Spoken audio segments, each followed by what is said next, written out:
Aren't we all? Aren't we all vengeance, especially in 2022? Yes. Oh my goodness, guys, we're super excited. We got the one and only Hana Hrzic coming on the show to talk about the biggest movie in the world right now, The Batman. Yeah, she talks about the casting process, how she got involved in that, how the difference between being on something that large of a scope and the smaller films that she's been on may or may not drop some hints about Colin Farrell, Yes. Zoe Kravitz, Matt Reeves, and what it's like to be stuck in a trunk for 8 hours. Yeah, exactly. You're going to hear all about it, guys. We're super excited. Man, oh man, if you haven't checked out The Batman yet, it has our ringing endorsement. Yes. Please be sure to do so.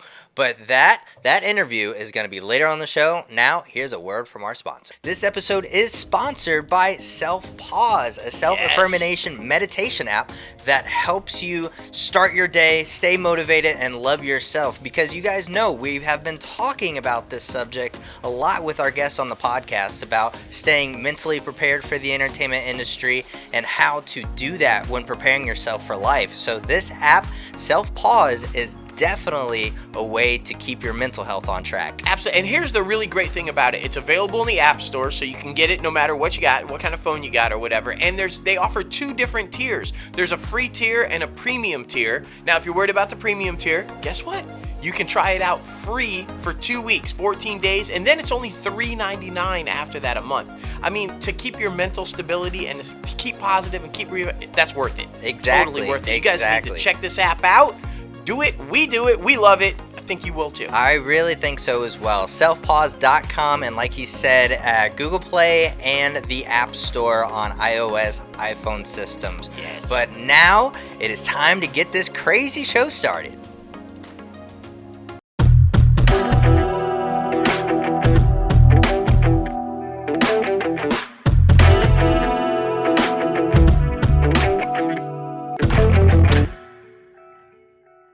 What's up, guys? Welcome back to another episode of Inside the Crazy Ant Farm. Holy moly, we're super excited. It is episode 189 this week, 1 week away from the big 190th, Yes! and then 10 away from 200. It's scary how fast 200 is approaching. Right. Like, we just interviewed our 160th guest, which is just insane It's to me. crazy. I mean, we are rocking and rolling, y'all, and we've had some fucking brilliant guests. We really have, including man. this week's, as you heard in the tease. I mean, oh my gosh, man. So good, man. We're so good. We're so fortunate as well. We got to thank everybody who's been able to get crazy with us on Inside the Crazy Ant Farm. It's been such an amazing ride. But you guys know your host with the most, myself, J-Lo Fantastic, and the one and only Mouse. What's up? Guys, there's a lot going down in Hollywood, and you know we're talking about it. And man, oh man, if you follow us on Instagram and Twitter, and if you're not, be sure to follow us at Crazy Ant Media and at ITCAFpodcast. But we made a little story and talking about how Bob Chapek is getting a lot of heat from his decisions with Pixar, his decisions with the Don't Say Gay bill, and all of this different stuff. So, of course, it's going to be a little bit more of that, but we got other stuff going down in Hollywood as well. There's more than the shitstorm at Disney? There's more. Oh, my goodness. Is Warner Media and Discovery going to keep their separate streaming platforms? We're going to talk about it. We're definitely going to talk about it. But before we get this started, be sure to head over to our website, www.crazyantmedia.com, where you can start rocking the latest and greatest Crazy Ant Media gear.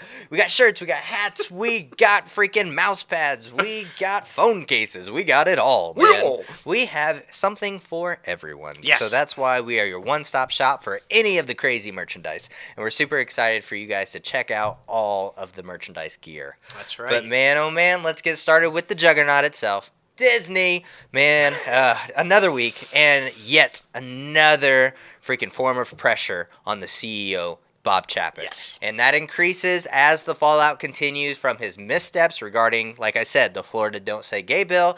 A group of Disney employees even planned a walkout this past week, of an in-person and virtual walkout, in response to the company and CEO's Bob Chapek's handlings of the Florida's Don't Say Gay bill. Now, on Monday afternoon, the Twitter account called Disney Walkout, they created social media for this thing. They posted a message explaining that the LGBTQIA plus workers and allies at Walt Disney Company are standing in solidarity together over the coming weeks with the members of the LGBTQ community across the Walt Disney Company. The statement reads as follows. The recent statements by the Walt Disney Company, TWDC, leadership regarding the Florida's legislator of recent Don't Say Gay bill have ultimately failed to match the magnitude and the threat to the LGBTQIA plus community safely represented by this legislation. Now, organizers wrote that. Now, primarily, those statements have indicated that leadership still does not truly understand the impact that this legislation is bringing only on the cast members in the state of Florida, but all of the United States with this community that is behind it, and the company says it's behind it and beyond, but you know how that goes. Yeah. And now, while we certainly appreciate Bob Chapek's apology note that we got last week, but there's still more work that needs to be done in order to regain the trust in this community and its employees. As a community, we have been forced into an impossible and unsustainable position. Now, we must now take action to convince the Walt Disney Company to protect its employees and their families in the face of a much open, unapologetic bigotry. So, I mean, there's so much to unravel there. Obviously, the community and the employees are not happy with the situation that's going on. Yeah, no, and if you don't think that they were serious, they most certainly will. They did do the walkout. The account posted the link to a website that's called, and I love this, whereischapek.com. There, the group further outlined the details for the scheduled walkouts that started this past Tuesday. The walkouts are going to continue. They're planned during 15-minute break periods, and they are set to take place daily from 3 p.m. to 3:15 p.m., respective to the employees' time zones. Now, they're going to continue, like I said, through Monday, March 21st. On Tuesday, next Tuesday, March 22nd, organizers have planned a full-scale walkout. It's unclear how many Disney employees will participate in the protest, either in person or virtually, but they did warn the employees who plan to participate that organizers explained you are protected to act while on break during the walkouts because that's legal, but for the full-scale walkout, it's not legally protected as an action because you're not legally on break. So you do have to participate at peril. You could be fired if you walk out and it's not a legal break time. So they're serious. They're trying to make a movement, and it's a lot happening. I think it's just continued shit for Bob Chapek, and I don't think he can recover from this. I know I've said it a lot, but I just don't think that he can recover. I think if he makes it through his first year, I'll be shocked. Yeah, it's really crazy. And even their bread and butter, Marvel, who's their biggest thing out right now with Disney Plus and with the cinematic universe hitting the theaters, Marvel Studios is starting to separate itself from Disney.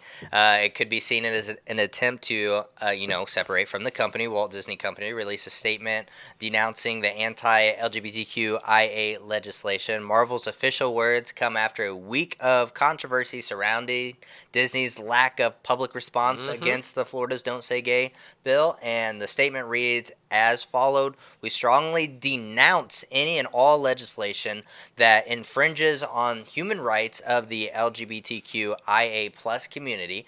Marvel Studios' statement reads, the company shared the announcement on Twitter.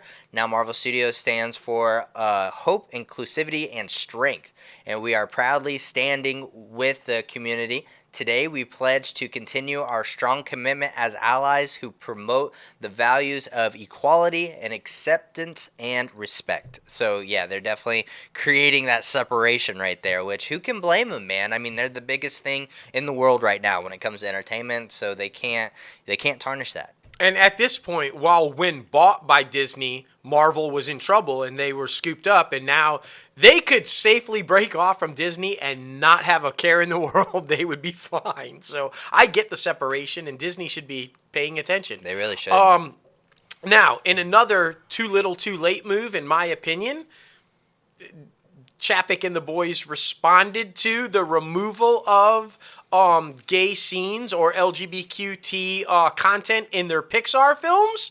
According to a source close to production, Pixar's next film, Lightyear, starring Chris Evans as the popular character from Toy Story, Buzz Lightyear, does feature a significant female character, Hawthorne, who is in a meaningful relationship with another woman. While the fact of that relationship was never in question at the studio, a kiss between the characters had been cut from the film, as was told in our story last week. Now, following that uproar surrounding the Pixar employee's statement and Disney CEO Bob Chapek's handling of not saying anything about the bill, the kiss was all of a sudden reinstated into the movie last week. The decision marks a possible major turning point for LGBTQ representation, not just in Pixar films, but in feature animation in general, which has reimagined steadfastly circumspect about depicting same-sex affection in any meaningful light, which is so true. How often do you see any kind of representation from the LGBTQ community in animated films? You don't. That's great. It's awesome. Super pumped it's back in there. I think it was the right move. I'm going to stand by what I said. I think it's too little too late. I think that the people and the Pixar employees are going to go, hey, Bob, we appreciate that, but still fuck you. Yeah. And we're still going to walk out. We're still going to do this stuff. You know, it's like, I don't know. The wound is gaping, and you can't just put a Band-Aid on it. And I feel like Bob is just putting Band-Aids on everything, hoping that the wound will go away. Yeah. And it's not going to go away. It's really not. A lot of people, even the employees, I have never seen anything like this before when it comes to the employees, you know, doing these walkouts, especially at the multimedia conglomerate, which is Disney, which everybody knows and loves. But when you have your captain of the ship at the helm making these type of decisions and not standing against this hate, I think it's costing them quite heavily. So it's very unfortunate. But I think they might have strategized this, but then again, Marvel trying to separate. So this next story is, you know, kind of a back and forth. Did they strategize to try to release this trailer in this time to try to take off the backlash, or were they trying to, you know, just stick to schedule? But you guys know, in 2013, Marvel Comics made history when it introduced Kamala Khan, a Pakistani-American teenager from New Jersey who gained superhuman abilities and her own superhero moniker, Miss Marvel, making her first ever Muslim superhero appearance to headline a Marvel comic. 9 years later, Kamala is making history once again, and Miss Marvel's the latest Disney Plus series from Marvel Studios. The newcomer Iman Vellani, I'm so bad, I know. I'd say Vellani. Vellani won the title role after an extensive search by Marvel Studios. And this past week, the first trailer for Miss Marvel debuted. We were super pumped about it. I thought it was amazing. And set to the Weeknd Blinding Lights, which everybody knows and loves that song. The trailer kicks off with Kamala in the high school guidance counselor's office while doodles of speech bubbles, hearts, and devil horns pop up on screen, which I thought was awesome. Oh, yeah. She is branded as the typical daydreaming superhero / nerd and all these amazing things. But at some point, she gets strange cosmic powers, like the ability to launch energy blasts and create glowing stepping stones to walk on air, which is super badass to see in this trailer. Later on in the trailer, she gets comic accurate red and blue costume and throws some cosmic punches with a giant and glowing fist. Now the series is set to debut on June 8th, and we're super excited about it. Be sure to mark your calendars, and I think this one is a great teenage angst superhero series. Oh, yeah. And again, it's different from any of the other Marvel series. That's what I really like that Marvel is doing with these TV series. They're all different. They're like, there's no, because, I mean, how many times have we heard formulaic? They're all the same. But these TV shows, you cannot put that critique on there because they're all so drastically different in tone and I mean, it's amazing. And I'll tell you what, kudos also because Feige and the guys like to keep it in the family. Speaking of Miss Marvel, Anjali Bahimini has joined the cast of the upcoming series in a recurring role. Details regarding her character are still under wraps, but you guys might remember Bahimi's small screen credits include Marvel's Runaways. So keeping it tight in the Marvel family and bringing her on board for the new show. Clearly not going to play the character that she played in Runaways, but hey, she's also been on Station 19, Grace and Frankie, and Modern Family, but she's probably best known to our social media manager and a whole bunch of you few others out there for the gaming and animation audiences for her fan favorite roles in Overwatch and Apex Legends. So there you go. I mean, that's games. Exciting. That's exciting. It is, man. It is. I mean, there's a lot of different things happening, which some are interesting, some are not. Especially this next one, which is very interesting, and I don't know how they're going to attack this, but it's exciting for all you old heads out there. Christopher Lloyd is joining the Star Wars universe in The Mandalorian Season 3. The role is billed as a guest starring one, with production for Season 3 taking place here in Southern California, or there in Southern California. Right. No details as of who Lloyd is going to be playing, but you know, it's just very interesting. Where is he gonna fall into? I feel like, you know, he's got so many different talents and different aspects of his life, so it's gonna be interesting to see how they use him in The Mandalorian. I mean, come on. This guy, whether you know him as Jim Ignatowski from Taxi, or you know him as Doc Brown from Back to the Future, or you know him from his animated series. My daughter knows him from, what was the fucking name of that math series or whatever? He did some, she would tell you right now if she was here. But anyway, he's known to generations of people, and I think it's a smart move. People love him, and it is going to be interesting to see who he plays. Is he a bad guy? Is he a good guy? Right. Is he, like, the former lover of that chick that builds his ships? Like, I mean, that'd be interesting. That would be hilarious. He just pops in, you know, hey, how you doing? I don't know. Hey, Scott. That's exactly. Marty shows up in the Back to the Future car, like, what the fuck? Yeah. Where am I now? That would be actually pretty. And you know, with Jon Favreau and Dave Filoni, there will be a shout out to those characters. There has to be. Now, there is some controversy with old John and Dave, though. Apparently, they pulled some power and made some changes in the upcoming Obi-Wan Kenobi show. Now, Obi-Wan Kenobi will include plenty of familiar faces when it debuts May 25th, but one Star Wars fan favorite will be noticeably absent: Darth Maul. The chief antagonist of Ewan McGregor's Obi-Wan Kenobi, who first appeared in Star Wars Episode 1, The Phantom Menace, is not expected to appear in the series. But here's the thing. He was. In fact, he was the main bad guy. But sources say not only was the Sith Lord initially slated to return to the live-action Disney Plus series as the key villain, Ray Park was also in active negotiations to reprise the role as Darth Maul. That, however, was before the scenes were scrapped amid a creative overhaul that ultimately saw other antagonists, including Darth Vader, added to the show.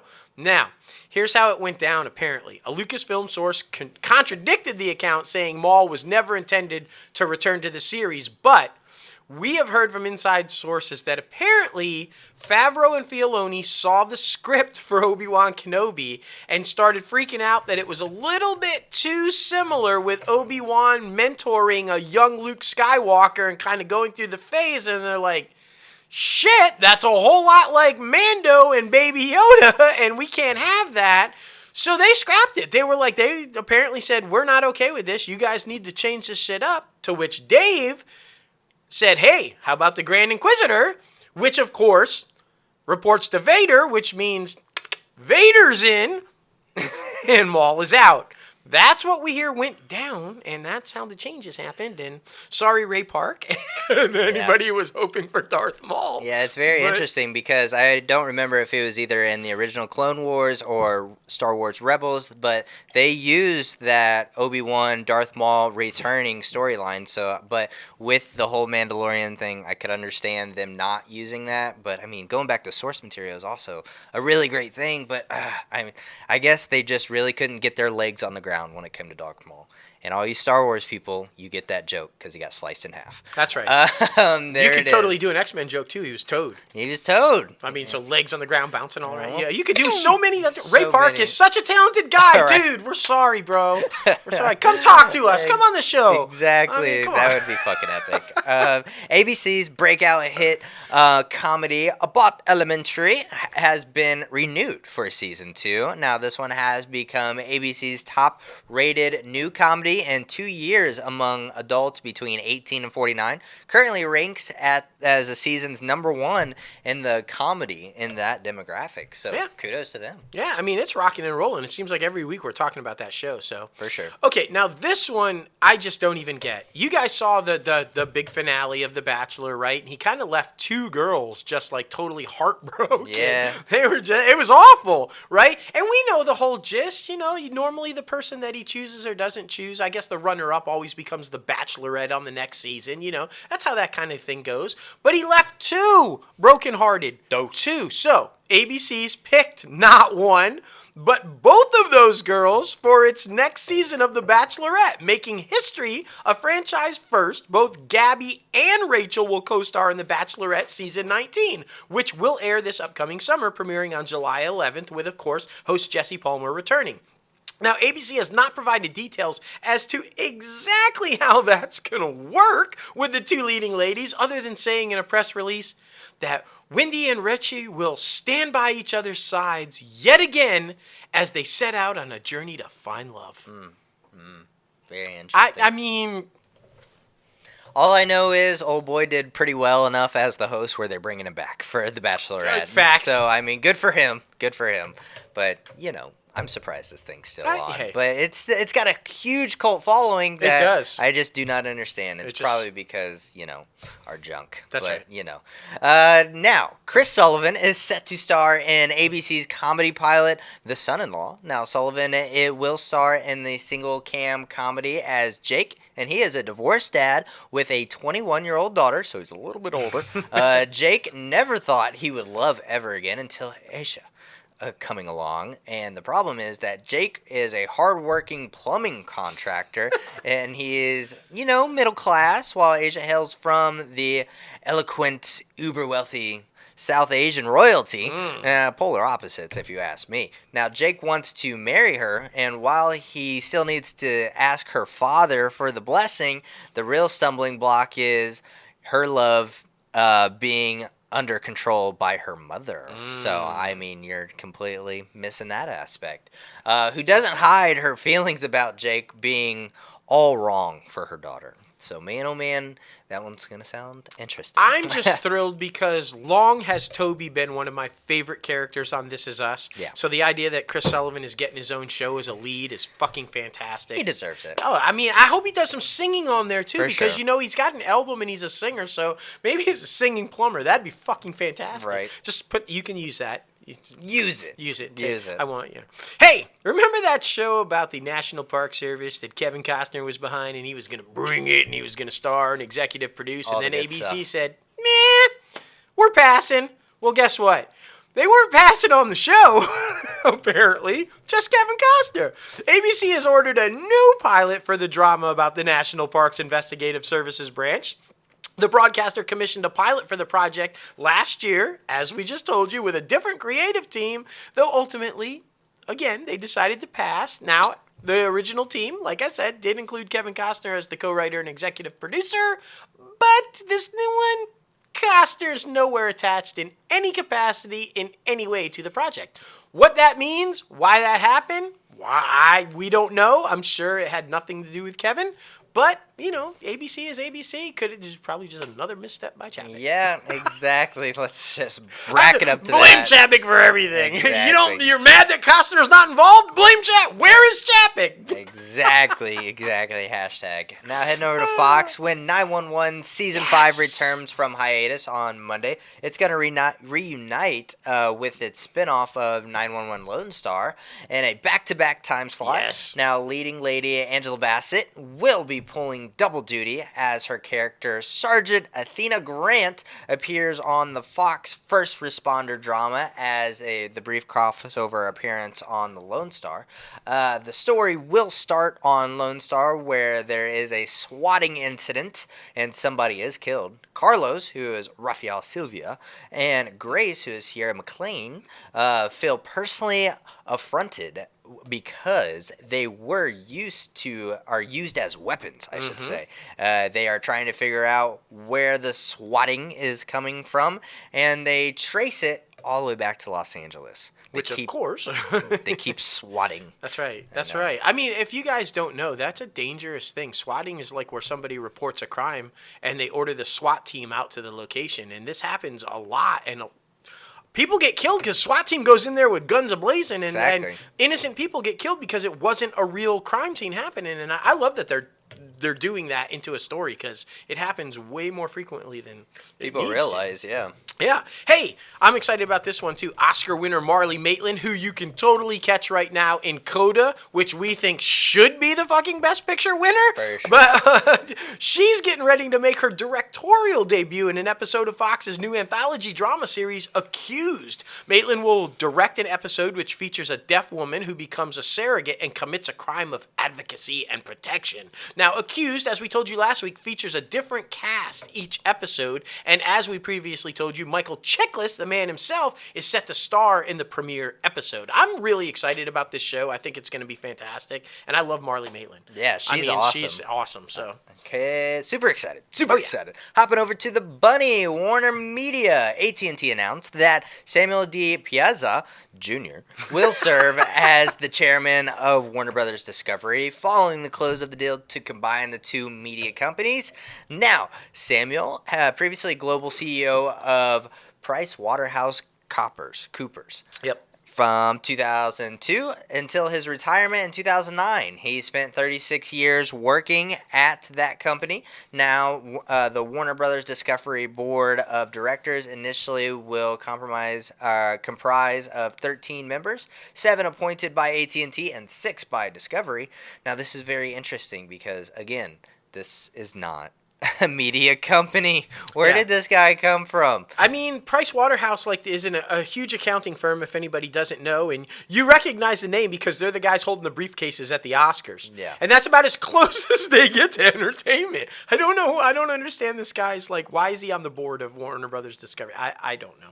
That will flip, by the way. The 7 from AT&T, that will, I from what I understand, that's just a short-term type thing, and eventually the AT&T people will be kind of phased out and replaced by Discovery Warner Brothers people. So, yeah, I don't know. I guess it was just early deal. So now we know what's happening, right? We know what's happening in April. Apparently now we're getting board members. All of it's kind of going down.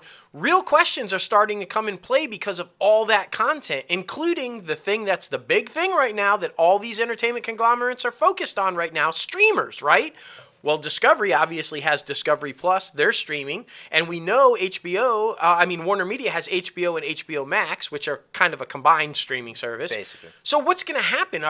Do you still have HBO and HBO Max? Do you still have Discovery Plus, or is it going to be some merge type thing? Well, when Discovery's merger with AT&T's Warner Media closes, the company's confirmed its plans to, are you ready? Combine its current streaming service, Disney Plus, and Warner Media's HBO Max into one service rather than offer the two platforms as a bundle.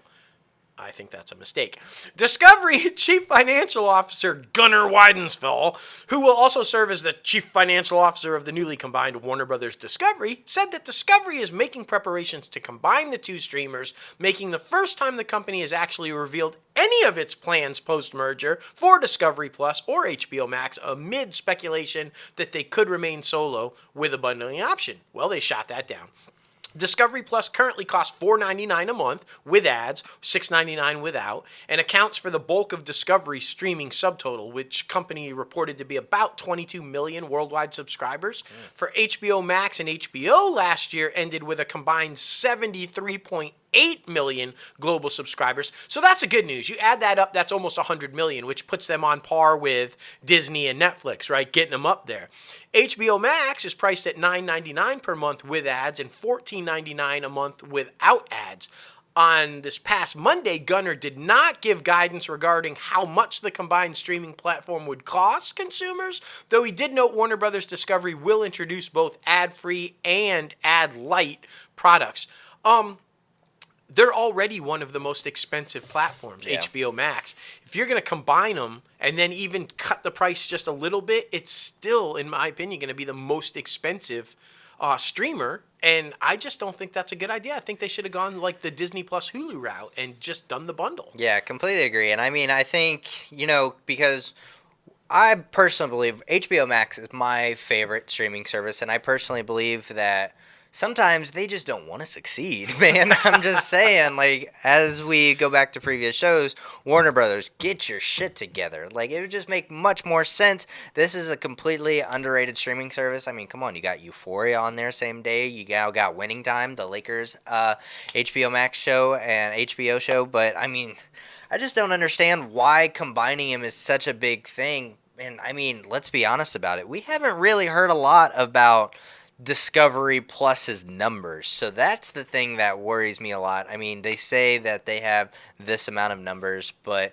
how many daily visits do these people watch? How many how many minutes do these people watch? You know, I don't know. I just don't think it's a good idea. I'm with you. I just think they should have went the bundle route because it's definitely paying off with Disney Plus and Hulu and ESPN Plus. So. And how's it going to affect like content? Because as we know, Discovery owns OWN. No pun intended there. Discovery owns OWN, which has taken over All Rise, which is a CBS production and is currently on their streamer, but will OWN try to stream that on this new combined service underneath the Discovery Plus? I mean, it's going to be really so confusing. much. And who wants to have to flip through like 9,000 pages to find your content? Yeah. Because you have so much shit. Just, I don't know. I know. It's a lot, man. It's a lot. Well, the trailer dropped a couple weeks ago, and we're talking about Elvis. Baz Luhrmann's drama of the rock and roll legend, Austin Butler from Once Upon a Time in Hollywood, and the one and only Tom Hanks, America's Dad, will world premiere at the Cannes Film Festival this year. Now, the movie has a June 24th release date, which means it couldn't open the festivals unless Warner Brothers Pictures decides it will have to bow on May 17th to kick off the milestone 75th edition. Now, Cannes introduced new rules several years ago that require every opening night movie to be released on the same day in French theaters, because, you know. But that's going to be very interesting. We'll finally get to see what all these critics and people think about it, because, you know, it's a very emo-looking Elvis, so we'll see. I'm just saying. It is. I think it'll fit right in at Cons, though. Yeah. Tick Tick Boom star Alexandra Shipp, a.k.a. Storm from the X-Men movies, has joined Warner Brothers' live-action Barbie film from Oscar-nominated director Greta Gerwig, of course starring Margot Robbie as Barbie and Ryan Gosling as Ken. Shipp's role, currently unknown. Of course it is. I mean, she's going to be a friend of Barbie. Like, we know that much. Can figure that out. You know, it's so freaking funny. Well, are you guys loving True Detective? Have you ever loved True Detective? Well, you should, because HBO Max and HBO are working on a fourth iteration of the one, the only True Detective. The network is developing a new take on the crime drama, tentatively titled True Detective Night Country. From Isa Lopez and Barry Jenkins. Lopez will write and executive produce and direct the pilot, and Jenkins is executive producing via his collective Pastel alongside Adele Romensky and Mark Keurig. Now, the plot largely is being kept under wraps, of course, but sources say that it would take place in the Arctic, where night can last more than 24 hours. It also is believed that a season could feature two female leads, which is very exciting. No casting is confirmed yet, but, you know, a lot of people like the past iteration, so maybe they'll like this new one as well. Yeah, so. Apparently they've been trying to get this fourth version of it off the ground for a while and just has not worked. So maybe this one will. I don't know. Yeah. I like the idea of two female leads, though. Good I do for too. them. Super excited about this one, too, because as you guys know, we're huge fans of Ming-Na Wen, and she is just a gem, and we love her. And guess what? You're going to be able to see her because she's everywhere. So why wouldn't she be in here? Hacks, which is expected to return for its second season later this spring on HBO Max, has added Laurie Metcalf, Martha Kelly, and Miss Ming-Na Wen herself as recurring guest stars this season. Also appearing as a guest star is comedian Margaret Cho. Now, HBO is being mum on whether Cho will actually play herself as a fellow comedian or another character on the show. The streamers also being quiet about character descriptions for Metcalf, Kelly, and Wynn. Of course they are, because everything's under wraps. Exactly, man. Exactly. Makes so much sense. But we're super excited about this next one because she was an absolute gem. We had her on our show. She is one of our favorites. And of course, we're talking about Catherine McNamara. And she is set to be a female lead opposite of Matt Barr in CW's Walker prequel spinoff, Walker Independence. We told you guys about this one last week. Yep. Executive produced by Jared Padalecki, the man, myth, the legend himself. Feldman Chambers is the series regular. McNamara will portray Abby Walker, the ancestor of Walker's Cordell Walker, who is played by Padalecki. From the late 1800s, Chambers will play August Gus as a striking black man with eyes filled with a world of experience. Gus is the deputy sheriff in Independence, polite, careful, even-tempered, and genuinely willing to help. He's not giving out his opinion of the new boss, though, Tom Davidson, to anyone. So we're super excited about that because she has the talent and deserves to be the leading lady in a show. I'm pumped. Yeah, I mean, and I hope, clearly now we know Abby is going to kick ass. Yeah, exactly. Because we also know Catherine McNamara and every show possible kicks ass. The only sad thing about it is it means Green Arrow and the Canaries is not going to happen. And Yeah, I don't think hey, it's going to. are you ready to go back to the danger zone? Well, Cons is, because Top Gun Maverick is getting a special screening at the Cannes Film Festival. The Top Gun sequel will screen during the French Fest, which, as we told you, celebrates its 75th anniversary this year. Cruise's long-awaited return to the cockpit as hotshot pilot Lieutenant Pete Maverick Mitchell was likewise delayed by the pandemic, like the festival was, which pushed the movie's planned release date several times. The film is now set to hit theaters on May 27th, which means it will premiere the day before the last day of the film festival, which runs from the 17th to May 28th. So that's cool. I mean, they love him over there. He's huge, and I think everybody's been waiting for that movie forever. So to debut it there is going to kick ass. I agree, man. I agree. Sarah Gilbert is set to join the ensemble cast of Paramount Pictures' 80 for Brady, starring Lily Tomlin and Oscar winners Jane Fonda, Rita Moreno, and Sally Field. Yes. Gilbert is currently starring in the 4th season of The Conners right now, which she also executive produces. So why not just add another thing on the plate? I mean, why not, right? You know, if you're a badass, you can handle it. I mean, so now producing is clearly just the money because he's unretired, so I don't know how involved he's actually going to be in the movie, but hey, you know.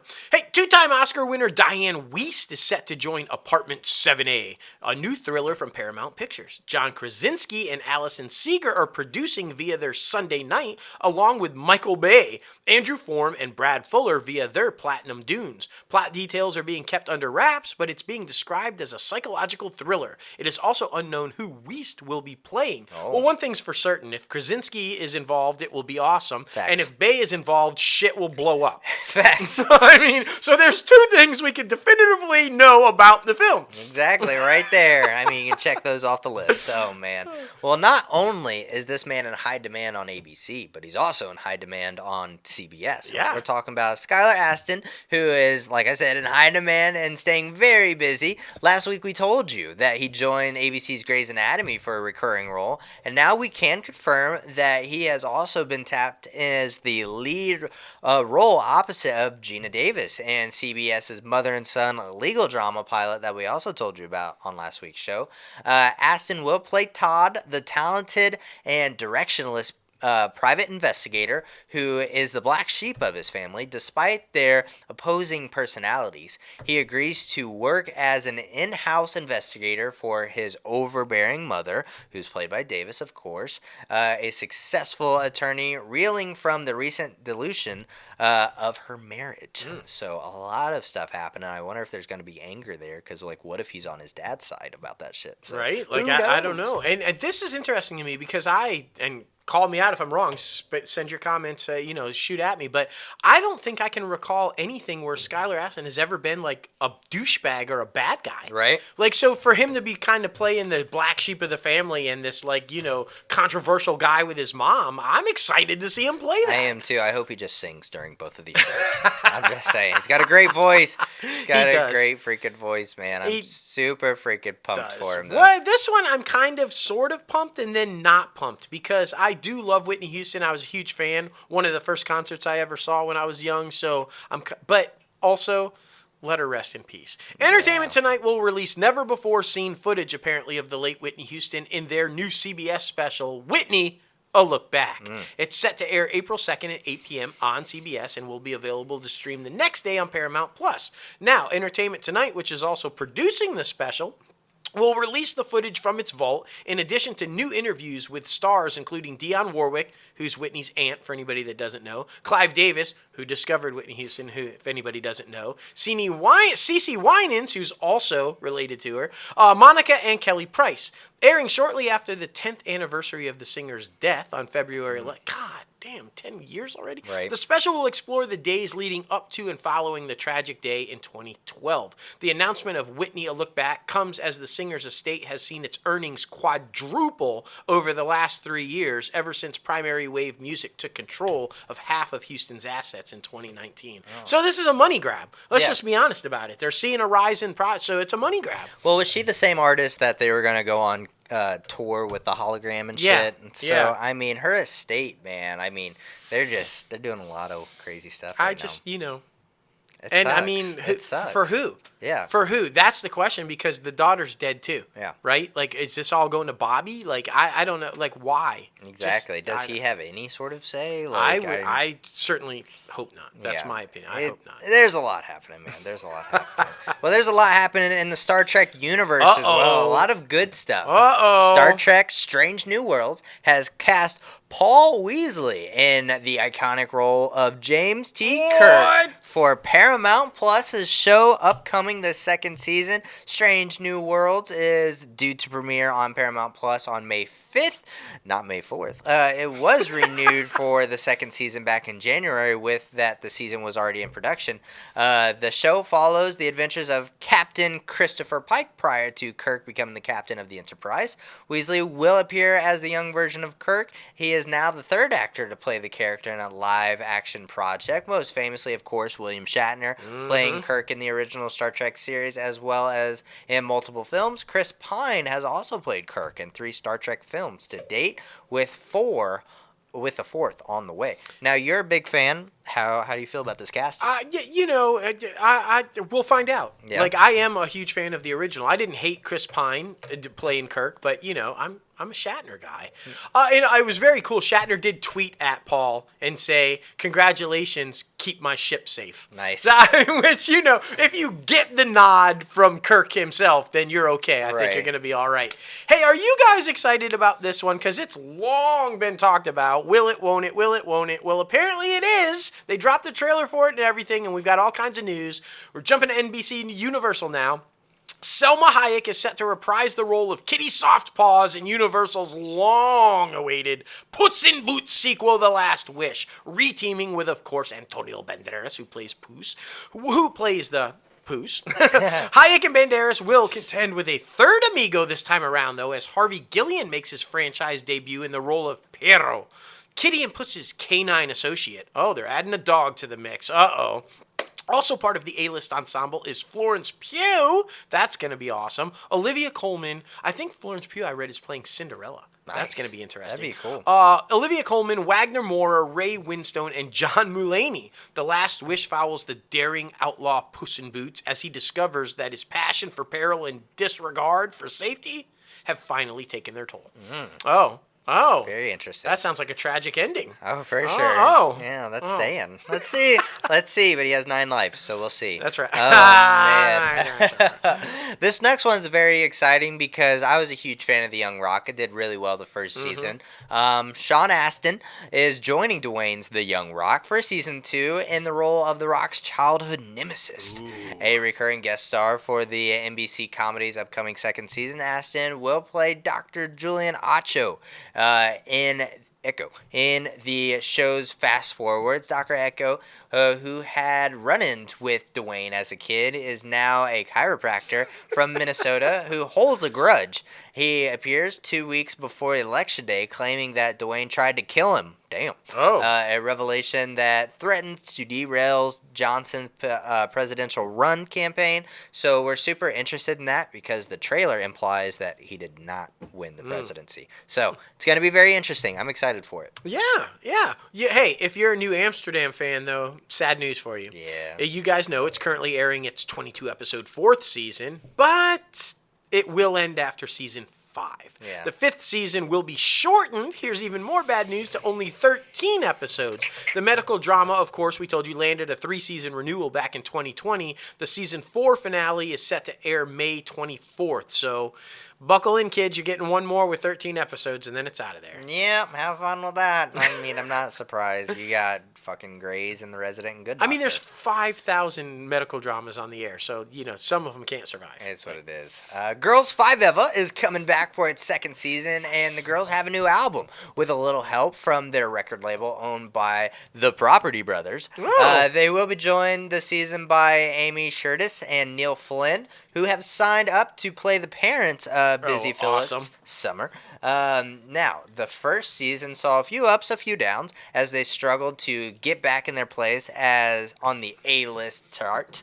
The 2nd season sees the Bareilles Dawn, Elise Goldsberg's Wiki, and Pelagloria's and Phillips Summer enter album mode and embark on making their first studio album on their own terms. Ooh. Now, the 2nd season is set to launch on May 5th. Peacock will debut 3 episodes at launch and will then release them weekly, as all the other streamers are doing. The first season of the show had all 8 episodes dropped in one go. So, I mean, they're probably... Peacock is seeing how everybody else is doing it and just falling in line. So, makes sense. Yeah, I'm surprised though. I didn't know what to expect from this show, but I've watched it and I think it's actually really fucking funny, and Nice. I'm glad that it was a surprise hit for the Peacock. They needed it. For sure. So good for them. And I'm a huge fan of Busy, so you rock it, girl. This one, because I'm a huge fan of the original, and I don't think sometimes you should touch originals, and this one might be one of those.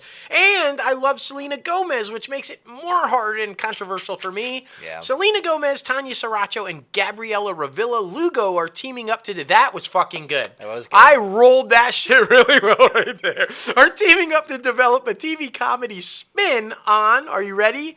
John Hughes' beloved 1984 coming-of-age film, 16 Candles. That's right, Anthony Michael Hall. You remember it. Oh my gosh, it was... it's titled 15 Candles. Grab one, take it off. Yeah. The half-hour series will follow 4 young Latinas in high school navigating feelings of invisibility while exploring what it means to leave child behind as the quinceañera season approaches. The series is set to air on Peacock. But if it doesn't have Anthony Michael Hall and Molly Ringwald at least make appearances, Yeah, come on now. huge fail. But I don't know. I'm nervous about this one. Exactly. I am too. Besides, what's Molly doing now? Exactly. Like, they both could be on there. Like, come on. Good. Sony, that is not any Marvel news. by I the know. way. What? The Bullet Train, you guys know the Brad Pitt one, is on the move. The Brad Pitt action pick is moving back 2 weeks from July 15th to July 29th. The slot that opened up when Black Adam, Dwayne "The Rock" Johnson's moved to the fall. Now, the move gives Bullet Train a little breathing room behind Disney's Thor: Love and Thunder. I should say Marvel's Thor: Love and Thunder, which hits theaters July Keeping that 8th. separation? Yeah, keep that separation. In its new July 29th slot, Bullet Train will battle 2 other wide openers, and we're talking about Focus Features horror thriller Vengeance and Paramount Tunes Paws of Fury, The Legend of Hank. Oh. I'm sure it'll be fine. Like, I mean, come on now, it's Brad Pitt. This one looks funny. I mean, it looks interesting, I should say. Funny, interesting, kind of like a Quentin Tarantino thing. Hi, buddy. If you're watching the YouTube video, you see Peanut. Hey, Peanut. And this is why you guys gotta watch the YouTube Did video. you finally wake up after your big old love fest outside on your walk, And he's like, buddy? yes, I did. Yes. I All did. right. Switching to MGM, which we won't be able to say for very much longer because it's going bye-bye. What Yes, am I sir. talking about? Well, after what seems like years of it's for sale, it's not for sale. It's for sale, it's not not for sale. Now it's a done deal. MGM and Amazon announced this week that the $8.5 billion acquisition deal has closed. The storied, nearly century-old studio, MGM, with more than 4,000 film titles, 17,000 TV episodes, 180 Academy Awards, and 100 Emmy Awards, is now part of Jeff Bezos' little clique of family. Amazon Studios and streaming service Prime Video are led by Amazon's Mike Hopkins. Now, no news on management structure in terms of how the two studios will fit together. An Amazon spokesperson did say that the digital giant is planning to make offers and welcome all of MGM's current employees. That's good. That's good. Yeah. Because so many times with these big mergers, there's not places for two of the same positions, and they get rid of them. So that's good to see. Not much else has been revealed about Amazon's plans for the newly acquired studio, but here's what we do know. They did say this. In terms of production, Amazon says it's excited by MGM's slate of projects and doesn't anticipate changes or in release dates or on any of the projects that are currently in progress. On theatrical, Amazon intends to continue supporting theatrical release of movies, not as a one-size-fits-all proposition, though, but something to be determined case by case. Because as we know, Amazon has had success with having it stream on Prime and also being released in the theaters. So we'll see how that plays out. Amazon is not planning to make all MGM content exclusive to Prime Video. There's a reason why they can't do that. We talked about it before. That's because Warner still owns some of MGM's content. And this is the big one. This is the one everybody was worried about. What the fuck's going to happen? Because it's the money cow of MGM. We're, of course, talking about James Bond. Yes. Yes. Well, apparently, Amazon says there are currently no plans to make any changes to the Bond franchise whatsoever. That means we're going to get an old white guy. Of course. I mean... Just I was saying. kind of hoping to read that they were going to finally make some changes to the Bond franchise and put Idris Elba in the spot or a woman in the spot or anything. It's disheartening to hear that they are currently not. I think it would be really epic for them to have James Bond become like a TV series. Put it out. There is rumors about that. Yeah. So I think that would be freaking awesome. Yeah. But we'll see, man. We'll see. Heading over to the streaming juggernaut, Netflix. Netflix will soon launch a test letting primary account holders pay additional fees for users outside of their household. And now, in a new attempt by the company to address illicit password sharing, the test will launch in 3 countries, Chile, Costa Rica, and Peru. Netflix will let members who share their accounts with people outside of their households do so easily and securely, while also paying a little bit more. The new options will roll out in the next few weeks in the 3 countries and may or may not expand beyond those markets. I know they're trying to figure that all out, but let's be honest about it. In my opinion, like coming from a business standpoint, I get it, but coming from a consumer standpoint, it's my account. I paid for it. I should be able to give it whoever I want to. Here's the thing, though. I got to be honest with you. It doesn't even need to be a lot. If you look at the amount of subscribers that Netflix has, right? Like 100 million plus, right? And we know, let's just be honest about it. Fucking 70% of those people are fucking sharing that password. For sure. They're letting people. So if you just charge 50 cents, just add 50 cents to the people that they're doing it, you would make a fucking fortune. Yeah. You don't have to be stupid with this thing and say, oh, you've got to pay $5 additional for everybody you're sharing it with. 50 fucking cents would equate to hundreds of millions of dollars more profit for them. I just think be smart about it if you're going to do it. If you're not, don't fucking do it. Yeah, I'm thinking about it in the sense of a phone plan. How many people do you know that share the same phone plan that don't live in the same house? Yeah. So, I mean, you know. It just... You know what it is, though? They addressed it. They said they're doing it because they're stifling new subscribers. Yeah. Their numbers are dwindling. All their competitors' numbers are rising, and they're like, well, we're not getting new subscribers because they're fucking sharing accounts. Yeah. Like, you know, so...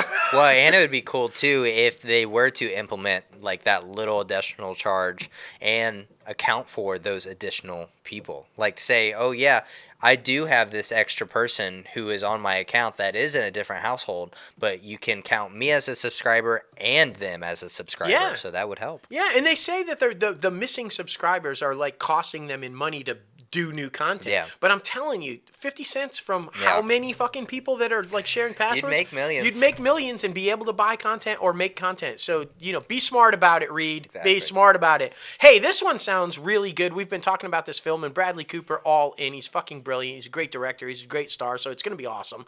Matt Bomer, fucking fantastic. Negative Man on Doom Patrol right now. As you guys know, he was on The Last Tycoon. Brilliant actor himself. Well, he's going to be playing one of Leonard Bernstein's lovers in Bradley Cooper's upcoming Netflix biopic about the late music giant.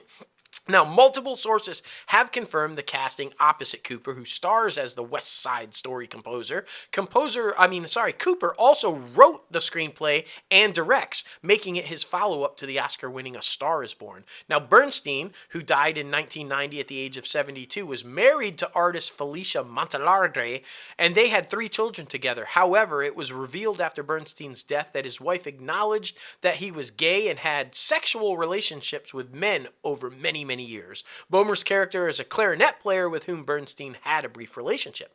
Oh, wow. So, there you go. Yeah, for sure, man. That's a lot to unravel. It's going to be an interesting movie. Right. Well, one of Netflix's bread and butters is The Umbrella Academy, and the 3rd season is coming back, and it's going to premiere on June 22nd. It has also dropped the first look images of the cast of Season 3's teaser, which follows The Umbrella Academy face-to-face with their new counterparts, the Sparrow Academy. After going back in time to 1963 and saving the world at the end of Season 2, the new season will pick up where the Hurgraves' siblings left off in the altered timeline. Now, Reginald created the Sparrow Academy in the altered timeline, and now he's a stylish and smart group that he put together of superheroes with mirrors of the Umbrella Academy. After a violent confrontation of the two groups, they must learn how to team up and defeat a new entity that threatens to destroy everything. Now, the logline for Netflix asks, will they find a way back to their pre-apocalyptic lives? Or is this the new world about to be revealed more than just a hiccup in the timeline? Uh-oh. Now, it's very exciting, too, because in previous seasons, this was rated TV-14. They upgraded that to TVMA. So shit's about to get a lot more hardcore, as it wasn't already enough. So you're saying it is a hiccup. There is a hiccup. Yeah, be prepared for that. I'm just saying.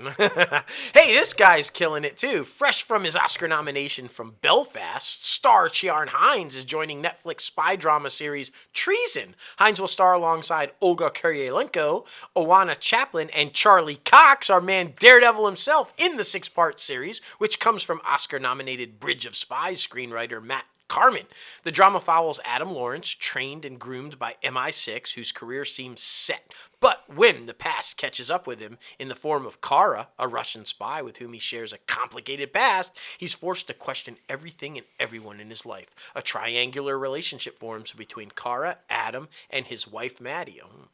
3 people who are trying to expose each other's secrets and navigate political and diplomatic relationships while hanging on to their personal lives and those they've lost. Hinds will, of course, play Sir Martin Angelis, the boss and mentor of Charlie Cox's Adam. Very cool. Yeah, that sounds intense and awesome, and I'm so happy for Charlie. For sure, man, for sure. Well, Gotham alum Corey Michael Smith and Gillian Jacobs and Corey Stoll are set to as leads in the Netflix's Transatlantic. And that's going to be a limited series set during the 1940s refugee crisis in Marseille, France. The series is set in 1940 to 1941, and it is inspired by a true story of Viren Fry, Mary Jane Gold, and the Emergency Rescue Committee, and Julie Orger's 2019 novel, The Flight of Portfolio. Now, risking their lives to help more than 2,000 refugees escape occupied France, including many artists on the Nazis' most wanted list, an international gang of young superheroes and their famous charges accompany a villa that is on an edgy city where the threat of mortal danger gives away an unexpected collaborations and intense love affairs. Production on this thing, which will be shot in English, German, and French, is underway in the title country for the release of 2023. So that's pretty epic. Yeah, that's I mean, a lot of people going back to the well on the Nazis and World War II. For sure. I think it's. I mean, and rightfully so. I mean, it's prevalent today. Amazon, jumping over to Amazon, not talking about their acquisition of MGM, but their other biggie in the content war right now. Prime Video unveiled the season 3 The Boys this week. Its first look, the latest look at the upcoming season, which premieres June 3rd, brings the suspense with possible powers for Carl Urban's Billy Butcher, and touts groovy moves with what seems to be multiple dance numbers. The teaser also gave us a first look at our boy Jensen Ackles and Laurie Holden from The Walking Dead, of course, who joined the cast as Soldier Boy and Crimson Countess, respectively. Of course, there's plenty of gore in store for The Boys fans in the teaser. Season 3 episodes will be available each Friday leading up to the season finale on July 8th. The 8-episode season will stream, of course, exclusively on Prime Video. Yeah, of course, man. A lot of people are excited for that Oh, one. yeah. Succession's Alan Ruck is the latest addition to the cast of Amazon Studios' film The Burial, which is currently in production. He joins the ensemble cast, includes Jamie Foxx, Tommy Lee Jones, Journey Smith, and Doran Missick. Details regarding the character that will be playing have not been disclosed, of course. The film follows a charismatic personal injury lawyer famous for his impressive track record and loudly unconventional approach, who decides to help a funeral homeowner save his family business from a predatory corporate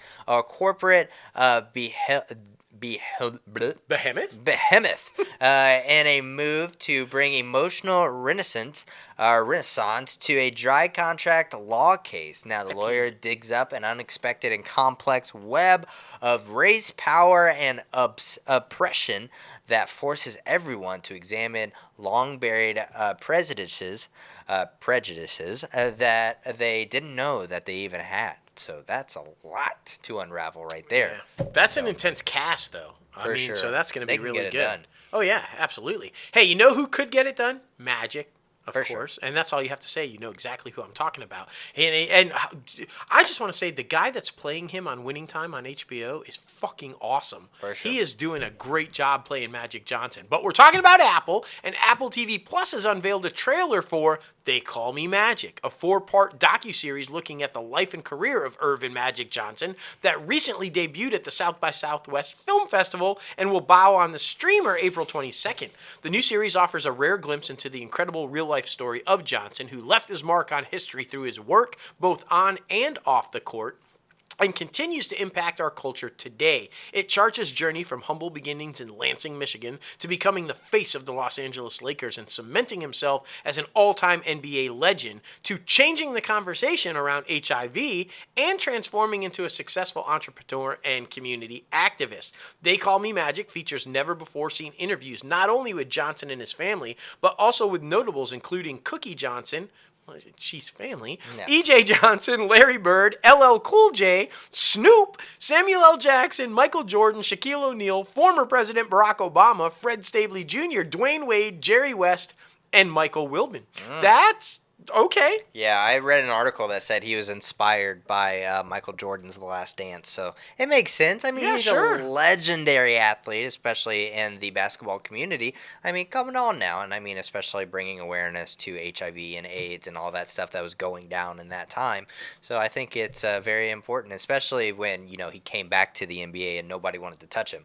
Like, I wonder if they're going to talk about that, too. I hope so, I hope because they dive deep into that shit. I hope so too, and I hope they also dive deep into how he got it, Yeah.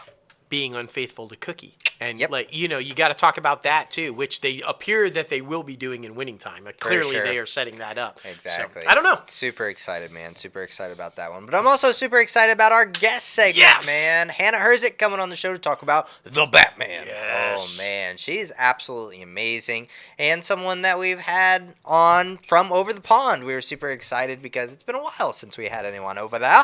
So, man, oh, man, you guys are going to love this interview. Oh, absolutely. She might indeed be. Well, no, no, I think she is indeed our first Croatian guest. I think like, so, that's yeah. amazing. But listen, guys, she's so inspiring, though. Her story about how she got into it and everything is kind of funny when she tells it. And wait until you hear her most embarrassing moment. Oh boy. It might be our best, most embarrassing moment yet. Facts.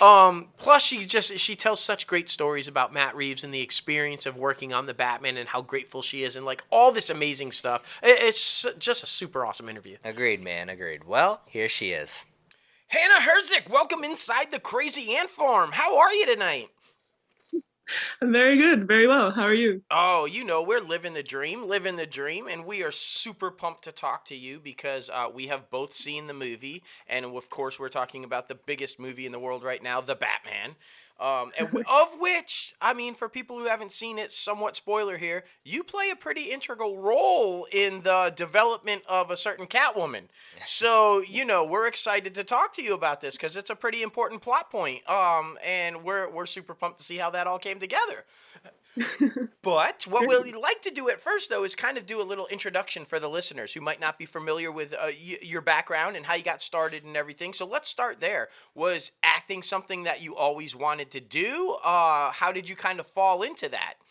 Well, anyone that's listening that's from East Europe, I think would know that if you're from East Europe, your parents don't want you to do the arts, probably. Don't want you to be an actor, don't want you to be an artist, don't want you to be any of those things. So I never really considered it a career option until, I've always wanted to do it. I've always loved movies, but I thought it was just completely unrealistic. There was no one around me sort of going into that or doing that. And then when I was 17, I was doing so badly in school that I was just like, you know what? Why don't I try doing this thing? When you're young and you're super confident and you think you're immortal and you have like this crazy adrenaline. So I decided to just go for it and I applied for a scholarship and I said, if I get the scholarship, I'll do acting. If I don't get it, I'll do something else like tattooing. So, yeah. Well, there you go. That's a good thing, though, right? When you're young, that is when you take the chances. That is when you take these crazy leaps because sometimes it does work out. And if it doesn't, what's the worst that happens? You go back and you do plan B, right? Yeah, at least you tried it. At least you don't grow up old and regretful and That's right. Exactly. And I'm curious too because, a lot of actors get into it in different sorts of aspects. Did you start in theater first or was it always meant to be for, film and television and short films and stuff like that? Mm-mm. Well, when I was little, I started by accident doing like soap opera stuff, which was Oh. completely accidental Mm-hmm. in Croatia. And I loved the attention as like a 7-year-old. Right. I loved the pocket money and I loved the glamour of it. So I liked it from then. And then I started doing modeling and stuff. And then I did a little bit of theater, which I found so beautiful and so difficult. And when I studied for 4 years and theater is it's so incredible. Mm-hmm. But and then after that, I just started doing film. I never really, I would love to do theater for sure. But it just sort of went to screen. Which it took me a while to get used to because like for theater acting you can talk a lot with your hands and it's very big. And for screen acting like I had to get rid of so many of my little like tics and things that you could just because it's so minuscule and they like zoom in on you and you can't get away with anything. You can't get away with I used to like bite my cheeks and it's like you cannot do that. This sets up perfectly later on in the interview when we ask you about embarrassing moments. It's gonna be great. So now you did a lot of indie work early on, right? You've been in some independent films over in Europe. Is that right? Yeah, I did. I started off just doing like little shorts and stuff. Basically. Random. I have this production company and we do like really weird music videos and just sort of a camera with like 5 people and that's it kind of. And then a little bit bigger indies, short films, and then Batman, and then I got another film after that, which is like an indie as well. Oh, Yeah. fantastic. So it's always nice to be able to express that creativity, right? Even when it's a weird music video. And I mean, just being able to play with different camera movements or different editing styles and be able to bob and weave throughout all of that. Definitely. And I mean, you're obviously a creative person. So what do you think about the entertainment industry interests you most? Do you love being in front of the camera the most, or do you like a little bit of behind the scenes stuff? Or, what's your true passion? I think my true passion has got to be, yeah. Like at this point in my life, it's got to be in front of the camera. I just love acting. I love getting notes. I like being a puppet, getting notes. I don't think I could be a director. Getting Yeah. notes from the director, and sort of seeing how you can work your way into a scene and seeing how you can change the other person you're working with, or sort of how you can tell the story the best and how you can collaborate and work together. It's amazing when you start off in a scene and it's not working, Hmm. and then just by working with the director, you actually make something that works so well, and you can see that difference. But I don't know, I mean, the creative industries, the entertainment industry is so amazing. I mean, like, even like, I think podcasting is so cool. Like, Oh yeah. it's so cool. Well, Like, I think, it's been yeah, huge like, for us. I can tell you that. It's been really good for us it's as just so as different. filmmakers, because we've been able to establish a lot of connections throughout the entertainment industry because of the Yeah, podcast. Which, when you're a filmmaker, it's all about connections, right? exactly, yeah, And I exactly. liked that. Referring to the director as a puppeteer and the actors as puppets. I've never heard that before, but that's a great analogy as to how that kind of works. Pulling the strings and guiding you guys through where it's going. That's really cool. Um, Yeah, I mean, I don't know if every actor would agree with me. I know many actors and directors have their own different sort of perspective. But I live with a director, with two of them, so that's kind of like how we work together. That's how I like working with people. I don't mind being a puppet. Yeah, no. So talk about now. So because of that background and because of the starting with or studying in the theater and then going into kind of indie stuff and music videos and stuff, talk about the differences in the scope of jumping on something like the Batman, which is like a gazillion-dollar budget and massive crew and massive sets and everything. What was that like stepping into that world? Like it had to have been mind-boggling, right? Yeah, it was mind-boggling. I mean, to keep in mind that, like, before that, I'd never had any, like, let's say, I mean, nothing even close to sort of get me trained or ready for that. I had Hmm. no, in Right. film school and all these shorts, and it's like, on short films, you're literally also holding the boom while you're acting. Right? And like, you have to like go get a sandwich from the store next door, and you have to, it's so different. The scope of, yeah, and like nothing could have prepared me for it. It was just mega, mega, mega. I mean, it's just like you drive into the studios and then you're there and then Hmm. you're being ushered, and then like the level of professionalism from everyone on that set, and they're just, you're in the trailer and then they're putting on makeup and the costuming and everything's being prepared, and there's no, you don't feel rushed. It's like, rather do things right, and it's just amazing. Then when you're on the set, like, you shoot until it's right, and Hmm. there's no, it doesn't matter, you're not chasing the sun, you're not waiting for everything, because they have a fake sun, because they have Right. fake Right. wind, they can do whatever they want. That's right. Like, it's I amazing. love that. So rather than like on indies I've worked for, it's usually been like you have to, yeah, you sort of have to rush, or be like faster because time is money, but then on things like the Batman, it's very much like, get the shot, that's That's right. perfect. Yeah. Exactly. And I mean, you brought up makeup, so let's talk about probably the most amazing makeup transformation is Colin Farrell. I mean, did you be able to were you able to see him on set and completely not recognize him? I mean, we got in one of the scenes with the photographs where Yep. me and the mayor are leaving. He's in that scene, so, and that was actually quite a long time that we were there. So I Yeah. got to speak to him. Obviously, I knew it was him in prosthetics, but honestly, the dude was just, it was just as if he was, at a gas station filling up gas. He was literally like talking completely normally Yeah. in his own Irish accent, though. But dressed as the penguin. His transformation is incredible. And then you see him and he's so nice and talkative and himself and optimistic. And then he turns into the penguin, which is possibly one of the sickest villains in the Batman. Oh, for sure. Right. For And I sure. mean, I love But the transformation they did with this one, with like the mobster aspect, because I love yeah, old time gangster films, and I love how this basically, you were comparing it to like Seven meets like The all Godfather, the yeah. Godfather, like all these yeah, different movies, and I love how like grounded this film is. It's so set in reality, you know, where we see all these other superhero movies that are just like boom, explosions, outer space, all this stuff. But this could happen in real day life. Like, Yeah. Batman could be in New York City fucking beating up motherfuckers. Like, you never know. So talk about Matt Reeves a little bit and his approach, because I mean, lifelong comic book fans here and superhero like type movies and stuff. And so while this is unlike any Batman film that's ever been done before, it's also a clear, in my opinion, love letter to the past Batmans. He's got little things in there that reference the other movies and the TV shows and like the different things. How was it like working with him, and what was it approach? Could you tell he had like this passion for the character and for the story and for what he was trying to do?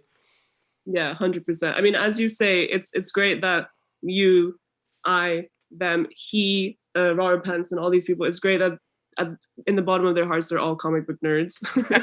so the level of passion, you're making a film like this to be a comic book nerd since you were like 12 or 10, and to have watched all the Batmans and to be in love with the universe, it really shows. And for Matt Reeves, what I really like and respect about him is just his level of commitment and his level of awe and respect for what has come before, and his new vision of how to take that and make it, because he knows what the audience wants and he knows what the audience doesn't want coming in from this. They don't want like a Dark Knight 5.0. They want like this new thing, when then this different side of him and this different world that is, as you say, very grounded. And I think he's an amazing director. Once again, I think it's so important for directors to have like energy and passion on set, and to be like upbeat. And that's exactly what he is. And he'll come up to you and he'll tell you things, and he takes his time. He wants to get the shot right. So he'll tell you what he wants, and he'll come and he'll talk to you, and he'll set the scene, and he's just so, you can tell he cares. You know, this project is 100% literally from his womb. It's like his child. It's like you can tell every single detail is completely thought out. I was filming the scene where I'm dead in the car. I don't know if you saw that. Oh yeah. Yes. So that scene is it's on screen for a second. I think I was in that car for 8 hours. Oh shit. Those are the great stories, right? It's like people see it for a blink of the eye, but no. I was there forever in that car. Like, yeah. It was, which is fantastic. It's like, yeah, let's get it right. Like, you're only gonna make this film once. Let's, you know what? Like, he's an amazing director. I've already seen.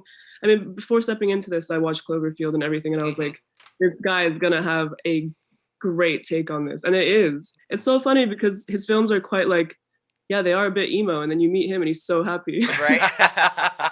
So, but you know, it's a great point though about how it was 8 hours in the car, right? And you only see it for a quick second. But that scene, and we kind of talked about this at the top of the interview, it's so integral to the transformation of Selena into who she becomes. And her whole thing is she's driven by the fact of what happened to you, your disappearance. And so that scene has to be perfect. While it's a really quick blink of the eye scene, it's that dramatic moment for Selena when that's her in the car, and now I'm set. Now I'm going after this guy, and, you know, kind of a thing. So to get it right was crucial. Yeah.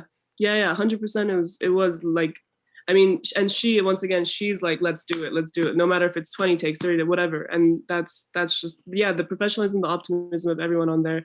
And it's much better. I mean, these films are basically like little, like tiny, like gemstones in like throughout history. And people are going to go back and rewatch them. Like I rewatched every single Batman film so many times at this point.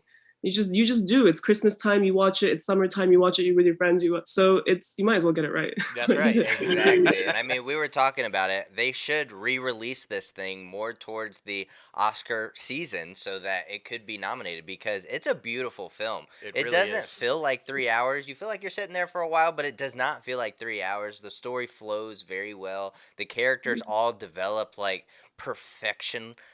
So just everything about it is just very entertaining, and I'm sure something that was very fun and very entertaining for you was working with Zoe Kravitz. We're huge fans of hers. We were watching High Fidelity before this project, and she's just like such a badass. What was it like being on set with her?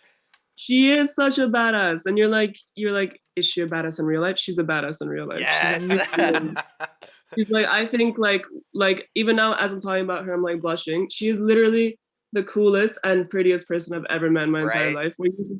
You're just like, yeah. I think for the first 2 seconds, I was being like super neaky and like nerdy about it. But she's amazing. We were there for a while and we were talking about acting, and then we would have a lot of time between takes. And my favorite part of working with her was that we sat by the radiator when we had to do this long period of waiting for them to see, like watch through the tape. And it was just me and her. And we were sitting and we talked about literally everything for Oh, 2 hours. wow. Astrology, ascending signs, Coney Islands, then New York versus London, then all the delis, and like, just everything, dogs, cats, rain, blah. And she's so down to earth. She's so committed to acting. She's an amazing actress. She Like really the is. way she gets into character, she'll go from being like this, like talking to somebody, to them being in position, to then like she really, really thinks out every single movement that she's making. She's very involved. Like she thought to make her nails look cat-like. Ooh. For the film. It was her idea, and she brings all these different ideas to her character. Even when she was talking to the director, she was like, well, maybe she would do this, or maybe she would do that. And it's so nice seeing someone, she's basically puppeteering herself. Right. And so, like, what a learning experience to be on the set with somebody like that, right? Oh, yeah. Somebody Oh, yeah. like yourself that's like, this is my first huge, massive film, and I'm kind of working my way up. So to be able to spend some time like that and get to learn from that is just amazing. And even more so to realize that even when you get to somewhere like there's a stature of like Zoe Kravitz or they're just people. They're just normal people. Like you said, we're having a conversation. We're talking about Coney Island and we're talking about dogs. And like, it's so good to hear that, as professional as they are and as gifted as they are, they're just people like everybody else. This is just their job, right? So Exactly. Yeah, they just want to do what they want to do, and they want to finish their film. And I mean, I think like people like her and everyone in that film, it's like they're in that film because they're so amazing, because they've really like perfected their craft, and they're so committed to it, and they're so like, she's definitely my favorite Catwoman ever. well, Agreed. and you are in that movie also for those very reasons. I mean, as we've discussed and as we talked about, Matt Reeves is very much a passionate guy towards this project. It's been a lifelong project of his. He was when the casting process started, he was very specific. They were very like, you have to be this, you have to be this to get. So kudos to you, because obviously for you to get into this film and the things that like you were talking about, you obviously impressed Matt Reeves. You obviously were the person for his passion project. So congratulations. That says a lot about your skill and where you're headed in this industry. You're making me blush. No, but like, to be completely honest with you, like because I didn't get to read the whole script, right? So I just knew that like we were best friends, and like that, like me and her, like that kind of story. But basically, because I wrapped filming last February, and this came out now, so for an entire year, because I had no idea what the script was saying. I was like, oh my god, I'm gonna get cut. They've definitely cut me. I'm gonna get cut. Like, for 1 year. For Right. 1 year. And then I watched the movie and I was like, okay, so it's a big part of the script, so maybe not. Yeah. But for a year, like I was like, Not only do you have to keep the whole thing secret, but you have to wonder the whole time whether you're hitting the cutting room floor. That's kind of like, that's some stress. That's fun, man. That's fun. Well, something that we really pride ourselves on, and something that we've really been trying to gear more towards our interviews, are talking about mental health and helping the up-and-comers break into the entertainment industry. So with being in an industry full of, we don't like to say rejection, but we like to say selection, I guess, because sometimes you're not the right person for the role. What's it like being in an industry for selection when trying to balance a sane mental health and trying not to get yourself down? That's really dope, by the way, that you guys are focusing on that. Yeah, I really like that. Of course. Thank you. That's so important to talk about. I mean, I think they definitely don't really touch upon that when you go to drama school. Yeah. It's kind of like you get pushed out, and I mean, obviously, it's like a cliche as old as time. It's like starving actor. You know that from other films and TV shows. I mean, like, I have a two-pronged approach to it. I think if you love anything, such as any kind of art, like, you really have to love it, I think, to do it, because it's like with anything, you have to believe in yourself, and it's very much like it's such a collaborative job, acting, that you really do need other people to do it. But whether that's making your own thing or getting cast in something, or it's a mixed bag, and it's good if you're open to as much as possible.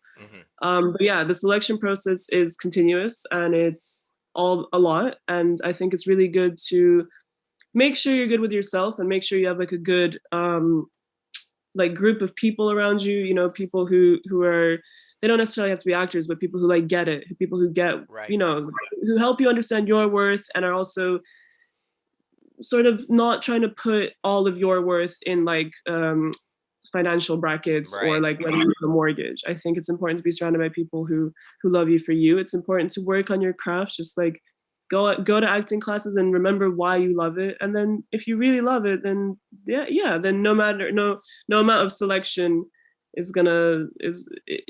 should hurt you, because there's always, all it takes is one person to be like, oh, that's the person I want from my film. And it can happen after 1 year or 5 years or 7 years, as there's so many stories out there of people starting to get selected when they're 40. And but you have to figure out if you want to do it. That's right. Exactly. That's right. We really appreciate that, because like I said, this podcast is for helping the up and comers trying to break into the entertainment industry, whether that be, because we have an industry news segment as well. So we give them all the latest industry news that's going down in Hollywood, actors being attached to projects, shows being canceled, and different things that are being presented to studios, things like that. And then of course our guest segment, which leaves a little piece of advice and story about how other people broke into the entertainment industry, and then the back half, just like having fun.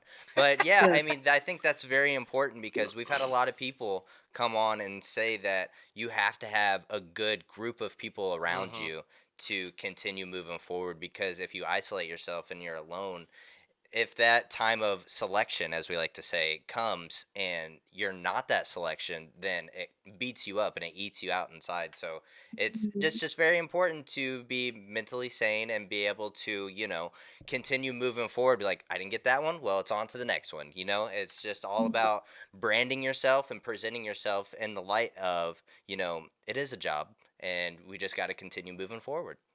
Exactly. Yeah, exactly. I mean, and it's like with directors, getting their pitches not selected or Yep. whatever. I mean, sometimes I think acting is like, it's kind of like speed dating, but no one tells you have spinach in your teeth. Yes, I love that. I love that. That's great. Why am I not getting selected? Why am I not? And then you're just like, and then you don't even know it's that, and you're just like, oh my god, maybe it's my hair, maybe it's my this, maybe it's my that. And at the end of the day, like, some person's gonna love you even if you have spinach in your teeth. That's Yes, that is a t-shirt. Acting is like spinach in your teeth. That's right. Best analogies ever by a Yeah, guest so far, seriously. though, for sure. You are killing it with the analogies. All right, I so that at night, and I'm like, oh my god, so let's talk about it, because everybody has one, right? Everybody's got a story. What is, so far in your career, your most embarrassing moment on stage? It can be back in school, it can be back at, like, on the film set of Batman, or just where. What's your most embarrassing moment so far?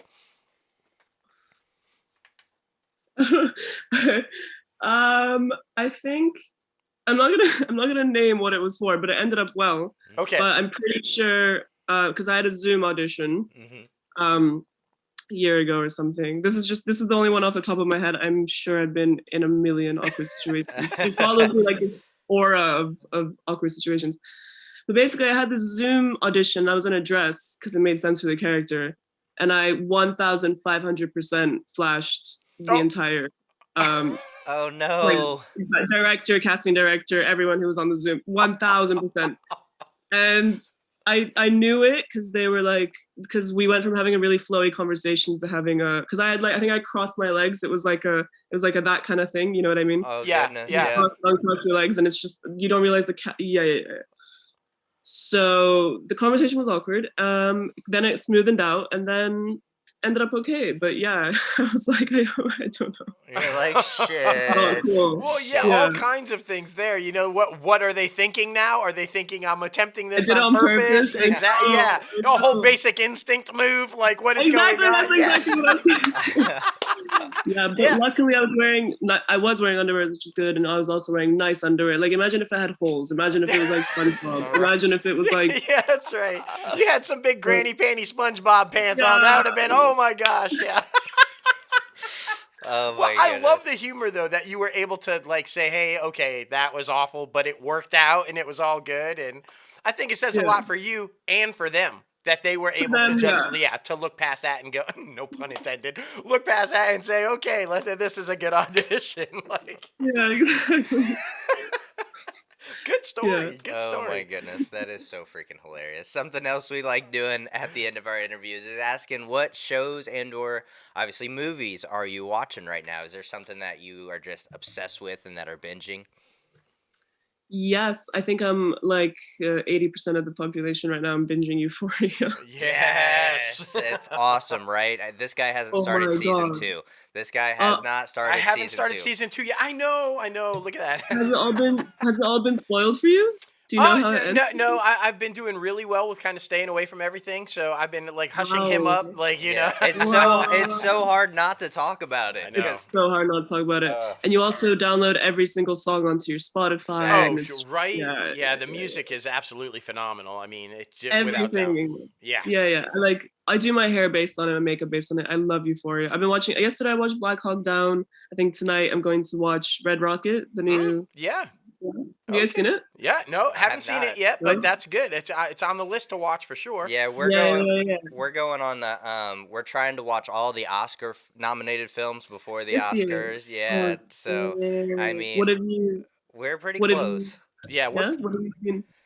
Basically almost all of the best picture awards, basically almost all of the Best actor. best actor and best actress. Most that we enjoyed is Coda. Coda Oh, we is loved Coda. absolutely amazing if you haven't I seen that haven't one. seen it.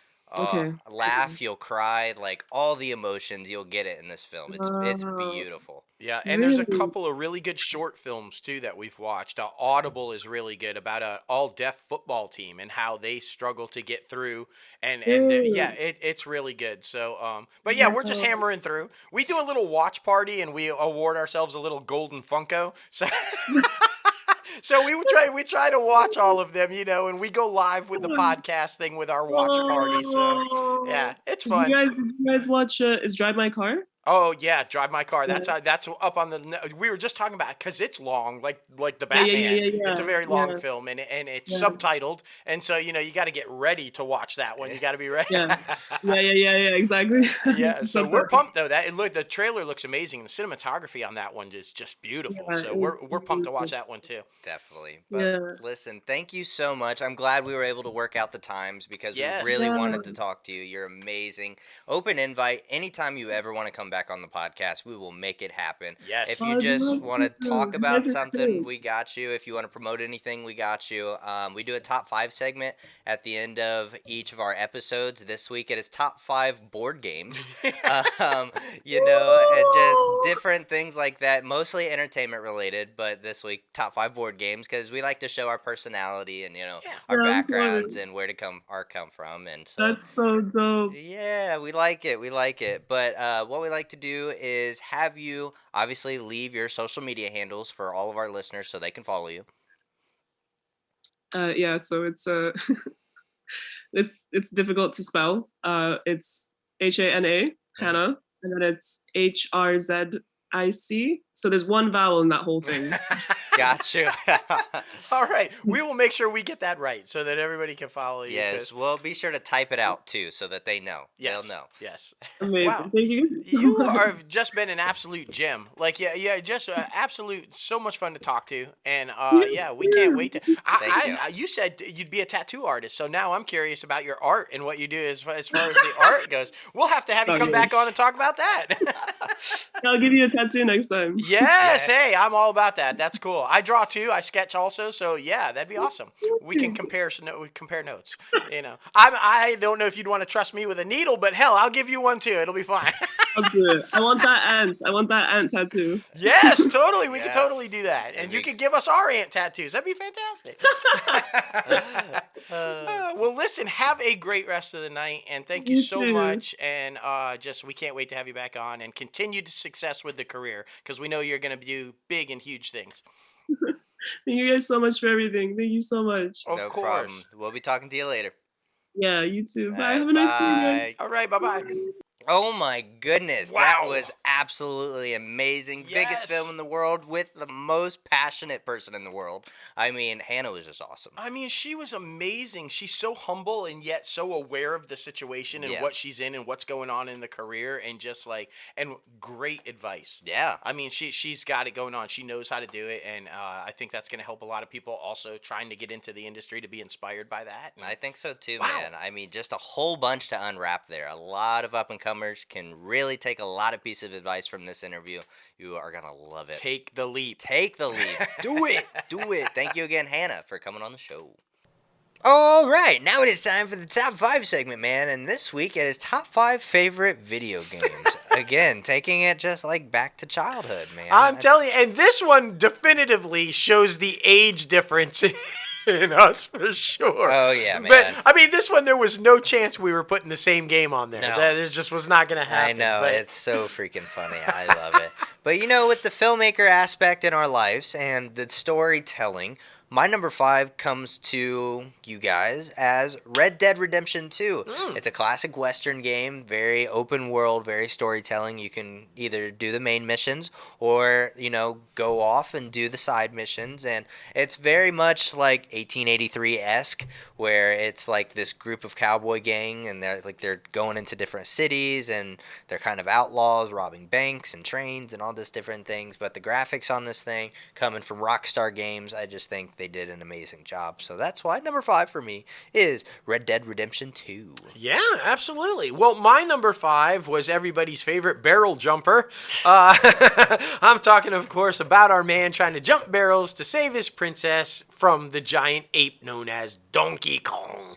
And Donkey Kong is my number 5. I mean, I'm not even going to lie to you. I spent hours and hours and hours playing this shit, and sometimes it was easy and sometimes not so easy. But, I mean, who doesn't love the idea of, like, taking down a giant ape and Exactly. saving your princess? Damn it. I have a theme on mine, well, at least for 5 and 4. Yeah. But, yeah, number 5 for me, Donkey Kong. That's so freaking funny. I love it. Number 4 for me goes to Saints Row 2. Really, the whole series in general is a good one. But the first and the second one are where it really starts to shine, because it's kind of like GTA, but in a different aspect, where you're actually like in a gang. It's basically GTA San Andreas, but it like all these different things. I think it's, you know, it was doing something different that GTA wasn't doing. I thought that was very special. It was telling a very different kind of story than what Rockstar Games was doing with GTA. So it's very, you know, it's fun, and that's what video games are all about. So that's why number 4 for me is Saints Row 2. Well, there you go. There you go. My number 4 is yet another one about a man trying to save his woman. This time not from a giant ape, but from a fucking giant dragon. From a dragon. I'm talking about Dragon's Lair, of course, where my man in his armor and his shield and his sword tries to save his princess from a dragon.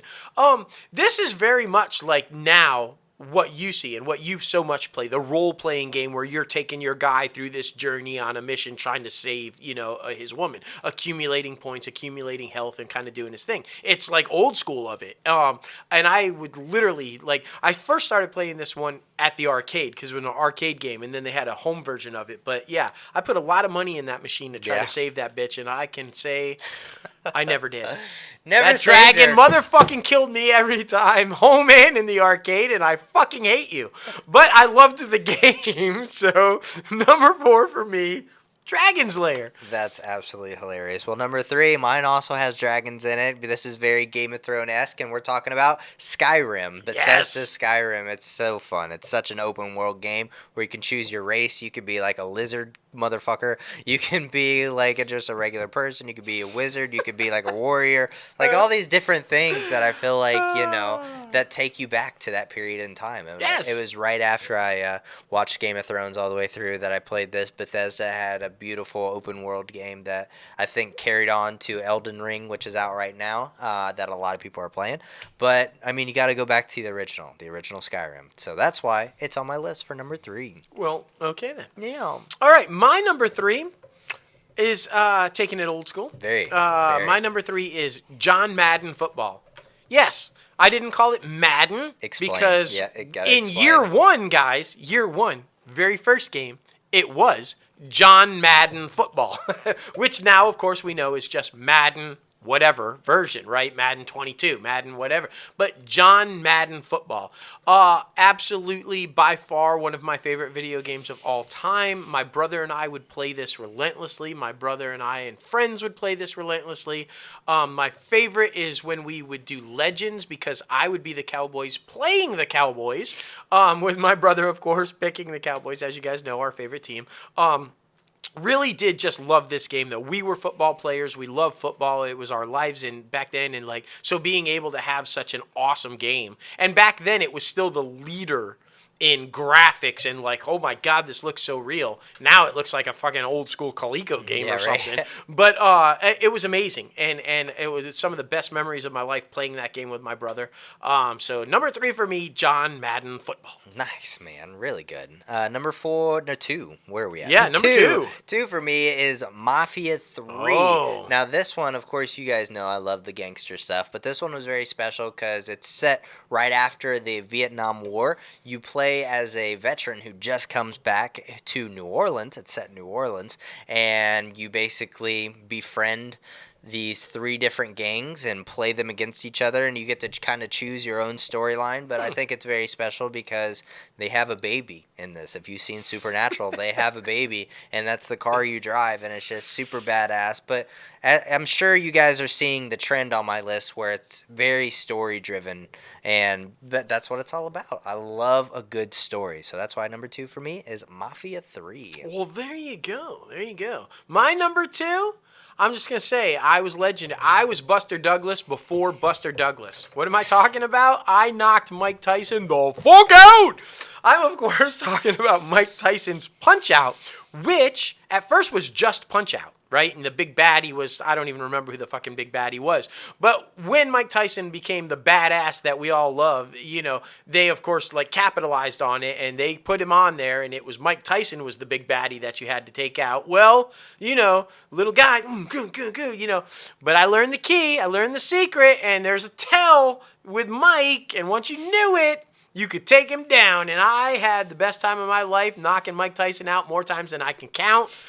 In real life, never gonna fucking happen, but in that video game, I was a badass motherfucker. I was, of course, a huge Mike Tyson fan in that. I mean, he was the single best fighter I've ever seen in my life at that point, and still is, in my opinion, and just being able to fight him. And I would play, Will Smith, and, I thought I could beat Mike Tyson, and I was just, the whole thing, it was just a whole experience for me. It's Mike Tyson's Punch-Out. Some, crazy-ass drunken moments in my life when I was beating the shit out of Mike Tyson, listening to Will Smith, and drinking beer. That is hilarious. My number 2, Mike Tyson's Punch-Out. That's hilarious. Probably number 1 for me goes back to the early days of PlayStation 2 and Rockstar Games. You see the trend with that graphic design company. Yeah. I mean, I love Rockstar. They put out some great shit. Is Bully. Now, basically, this one is about a kid who gets sent to a boarding school, and he's basically an outcast. None of the groups want to fuck with him, basically. Because he's a bully. No, he actually saves the kids from being bullied. See? Okay. So, yeah, I mean, it's so fun because, one, you get to attend classes, you get to pass classes. I always thought that was kind of fun. And you get to associate yourself with all the different groups around the school, whether that be the preppies, the greasers, the nerds, the jocks, all these different people. And you get to go to in this town where there's a carnival, you get a moped, all this different stuff. It's really fun, man. And you get to blackmail your teachers. So Emily in Paris, all of a sudden, you get a moped. It's so fun, man. They're talking about releasing a second one, and I really hope they do. But it was just such a fun game. It's one of those where I replayed over and over because I love the storyline so much. There you go. But so that's why number 1 for me is Bully, and let's hope they come out with a second one. Well, my number 1, I don't even have to say it. All I have to do is do the opening.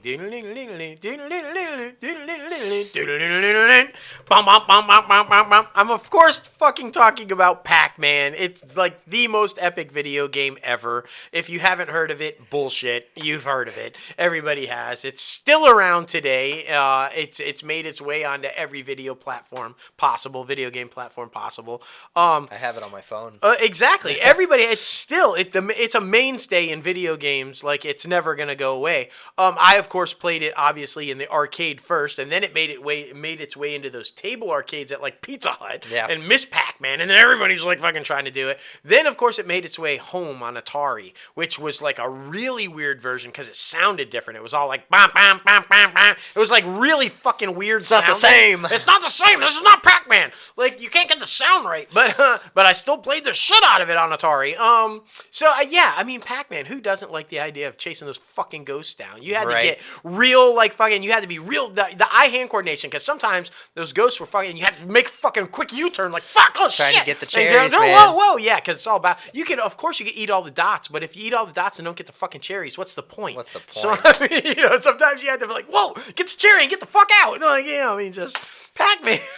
That's a shirt. Get the cherry and get the fuck out. Exactly. I could be mistaken for so many different things. That's Pac-Man. I'm talking about Pac-Man. I thought Pac-Man was very interesting too because like it learns like your strategy Oh, where it does. it thinks you're gonna go. I think that's special to something that not a lot of games do that. So I think It's like one of the early AIs. Yeah, where it seriously. absolutely learned those ghosts knew where you were fucking going, and you had to change your shit up. Well, especially like when you go out one side and you like try to come in the other side, like and the ghost is there now. Like, what the fuck? Yeah, exactly. They try to trap you, box you in. But See, it's a good game. who doesn't love Pac-Man? That's all right. Exactly. But yes, that is our top 5 video games. We want to know your top 5 video games. Be sure to add us on Twitter, Instagram, YouTube, all the good places. We love the fan interaction. That's what it's all about, man. Hell yeah, it's all it about. Now heading over to the box office recap. Of course, I'm Vengeance is still number 1. Come on now. It came in at number 1 with 66.5 million. And 2. newsflash, it's going to be our number 1 next week because it killed the box office again this weekend. Exactly. Number 2 was Uncharted with 9.2 million. Number 3 was Behind the Scenes Permissions to Dance on Stage. Okay. I'm guessing it's this, the BTS, yeah, Okay. the band or whatever. I guess they have their own thing going out. Cool beans, I guess. Number 4 was Dog, the one with Channing Tatum with 5.2 million. Number 5 was Spider-Man No Way Home with 4 million. Tom Holland still killing it. Still killing it, man. New movies that are coming out this week is X. You got Uma. We got The Outfit. Jujutsu Kaisen, the movie. Jujutsu Kaisen 0, the movie. I'm sorry. Which is number 2. It came in behind Batman.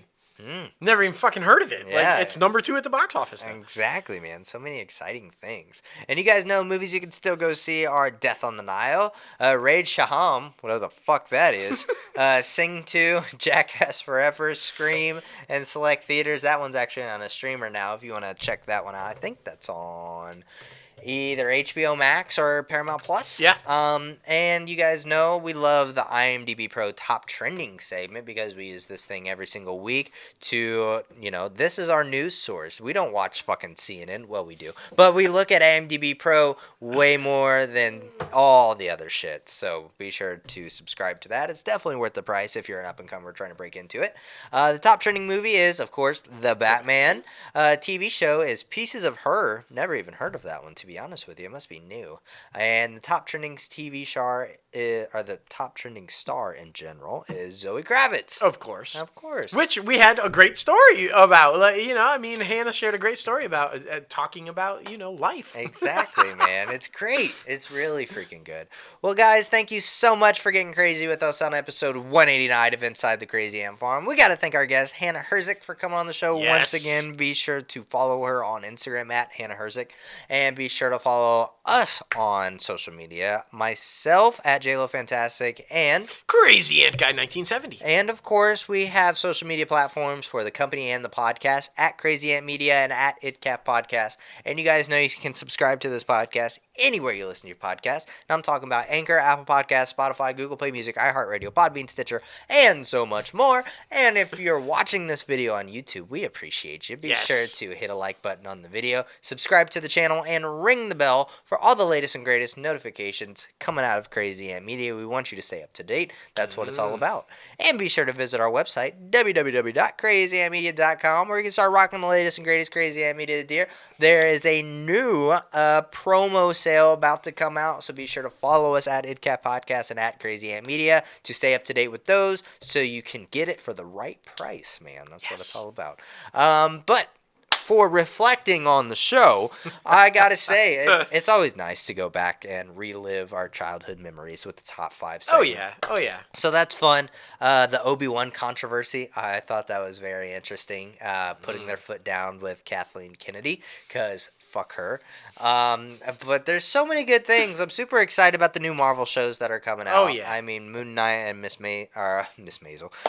Ms. Marvel. There's so much good stuff, and I like this decision. I like that Marvel is starting to separate from Disney. And, I mean, could we possibly see Kevin Feige just being like, I don't even think he would have enough money though. Him and a whole bunch of other like trustees. Try to spin off and buy it out from. I don't know. Disney never let that happen. No, I don't think that's their cash cow at this point, man. Exactly. They would ask for an unbelievable number. That What they should do, and he probably doesn't want it after the shit show that this last year has been, but they should just give it to fucking Feige. Exactly. Let him run the ship. Look at fucking Marvel Studios. Yep. Enough said. If he did half of what he's done for Marvel Studios for the whole company itself, it'd be fucking gangbangers, man. I mean, I'm just saying. Definitely I loved talking about the video games as well. Just really good memories with my brother there. And, obviously all the Marvel stuff because I'm a huge fan. I really loved the interview. Yeah. Hana was a blast. I just love talking to fun, good people who love what they do and are just down to earth and everything. So she was amazing. For sure. And just so humble. And, every time I think about the behind the scenes story, she's just so, I would never share that. But she shared that. It was so amazing that she did that. She was confident. She was, and it all worked out clearly. So, I just really loved the whole show, man. Exactly. Such a good one. Come back next week for episode 190 to get a little crazy. Yes. And we